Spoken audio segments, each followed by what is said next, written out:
You ever look at your bills, at the end of the month, just think, ugh, there's got to be another way. Or maybe you see people who just like seem to skip that whole 9 to 5 grind, the rat race. Well, today we're going to dive deep into a book that really opened that door for a lot of folks. Robert Kiyosaki's Rich Dad, Poor Dad. So our mission today, it's not just a summary, right? We really want to pull out the key insights from this detailed review we looked at. We'll unpack the core ideas, get a feel for his approach, look at the pros, the cons, and really figure out, does this still hold up? Now in 2025, it's about giving you the clearest takeaways pretty quickly. So let's dig in. All right, so the basics first. The book is Rich Dad, Poor Dad. Author, Robert T. Kiyosaki. Came out way back in 1997. It's kind of personal finance, kind of self-help. And it's really aimed at, well, almost anyone starting out. Beginners, students, entrepreneurs, even professionals, just looking for a different angle. Yeah, and the hook, the thing that really grabs you is Kiyosaki's own story, or how he frames it. He talks about having these two dads growing up. His poor dad, that was his actual father, highly educated, government job, very traditional ideas about money, security. And then there was Rich Dad, his best friend's father, less formal education apparently, but super sharp financially, an entrepreneur. And that contrast, that's really the whole foundation of the book. It drives all the lessons. Right, that dual perspective. Yeah. And it leads to that famous line, probably the most quoted bit, the rich don't work for money, they make money work for them. Which sounds great, maybe a bit abstract if you're just, trying to make rent. How does he start to make that concrete for people? What's the first big shift? It really boils down to one core concept first. And honestly, this is where a lot of people have that aha moment. He hammers on the difference between assets and liabilities. He says, rich people acquire assets. Poor and middle-class people acquire liabilities they think are assets. So an asset, his definition, simple, puts money in your pocket. Okay, like what? Like rental properties bringing in rent, stocks paying dividends, maybe a business you own that generates profit. Got it. Things that produce income. Exactly. And a liability takes money out of your pocket. Think car loans, credit card debt. And here's the controversial one. Sometimes your own house. Whoa, okay. How can your house be a liability? Isn't that everyone's biggest asset? Well, from his cash flow perspective, if it's just costing you money, mortgage, taxes, repairs, and not bringing any income in, it's draining your cash. So liability, it definitely challenges how most people are taught to think about home ownership. Yeah, that one really makes you stop and think. Yeah. Calling your home a liability. Wow. And that seems to tie into his next big point, right? Yeah. About financial education. Or the lack of it. Why aren't we learning this stuff in school? That's his argument. Schools teach you how to get a job, how to, earn a paycheck, work hard for someone else. But they don't teach you how to manage money, how to grow it, how to make it, work for you. So for Kiyosaki, financial literacy means understanding, like the real nuts and bolts, balance sheets, income statements, and crucially, grasping cash flow, where money actually comes from and where it goes. That's the knowledge he says you need. Okay, so understand assets versus liabilities, get some real financial literacy. Does that then lead to a whole different way of thinking, a different mindset compared to his poor dad? Absolutely. That's central. The poor dad mentality, which is super common, is go to school, get good grades, find a safe, secure job, work hard. You know the drill. Yeah, trade your time for money. Right. The rich dad approach is totally different. It's learn how money works first, then invest, build systems. Systems and assets that make money whether you're actively working or not. And that's how you break out of the rat race he talks about. That cycle of earning, spending, needing to earn more, spending more. So it's not just about making more money at your job. It's about changing the game entirely.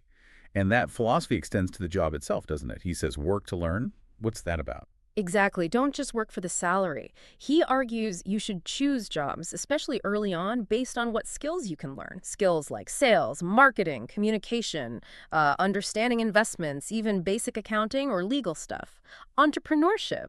The idea is to build your own skill set, your human capital, make yourself more capable, not just rely on one employer for a paycheck. Building yourself. And that involves taking some chances, right? The book talks a lot about fear and risk. He says, don't be afraid to lose money, learn from mistakes, take calculated risks. That word calculated, what does that really mean in his world? Because risk sounds, risky. Yeah, and it's an important point. He's not advocating for, reckless gambling, not at all. Calculated risk implies doing your homework, research, understanding the potential upsides and the downsides, having an exit strategy maybe. It's about seeing risk as part of the learning process. The fear of losing, he argues, often holds people back more than an actual loss would. You learn from setbacks, adjust, try again. It's definitely a different way of thinking about failure compared to, say, the traditional career path. It's a powerful message. Mm. And, for covering these kinds of potentially heavy ideas, the book itself is actually really easy to read. It's written simply like a conversation almost. Lots of stories, repeating examples. Makes it great for beginners. Oh, absolutely. That accessibility is a huge strength. It makes these finance ideas approachable, not intimidating. It really does shift your mindset, gets you thinking like an investor, not just an employee waiting for payday. And it's definitely motivational for a lot of people, inspires them to take charge. Plus the core concepts, cash flow, assets, investing for independence, those ideas are pretty timeless, wouldn't you say? Yeah, definitely. Those fundamentals don't really change much. Mm-hmm. Okay, but no book is perfect, right?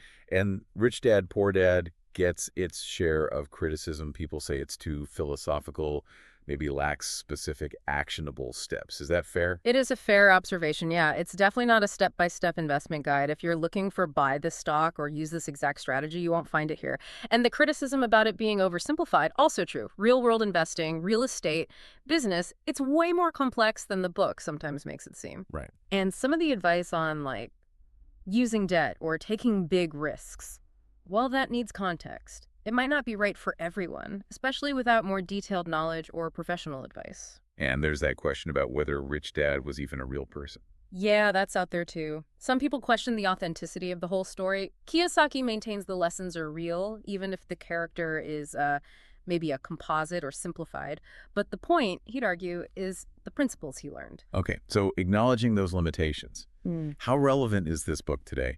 We're talking 2025. It came out in 97. Does the core message still land? I think it does, maybe even more so.